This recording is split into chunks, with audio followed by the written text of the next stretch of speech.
القصة بتبدأ بخروف صغير اسمه زيكو. زيكو كان خروف لعوب ومرح ماشي في الغابة وكأنها مدينة ملاهي. يجري ورا الفراشات، ينط على الطوب الصغير ويضحك لوحده ومش في دماغه أي خطر. فجأة يشوف ظل كبير وراه، يلف بسرعة ويلاقي ذئب واقف بيبصله. عينيه توسع من الرعب وصوفه يقف من الخضة. من غير تفكير يجري بكل قوته. يفضل يجري ويجري لحد ما يدخل مكان ضيق ويستخبى فيه. وهو مستخبي يحاول يهدي نفسه ويفتكر إنه نجا. لكن الصدمة تيجي لما يكتشف إنه مستخبي قريب جدا من أرض الذئاب.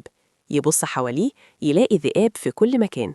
قلبه يكاد يقف من الخوف. من غير ما يفكر يجري تاني قبل ما أي ذئب ياخد باله منه. من فوق تل عالي ذئب شاب اسمه جراي كان واقف وبيتابع اللي بيحصل.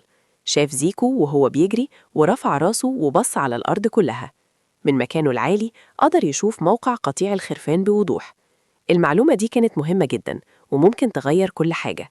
في نفس الوقت في عمق الغابة زعيم الذئاب مجرى كان عامل اجتماع كبير. كل الذئاب متجمعة ومستنية قراره. جراي يوصل في اللحظة الأخيرة ويقول لمجرى إنه عارف مكان الخرفان ويقترح إنهم يهجموا فوراً.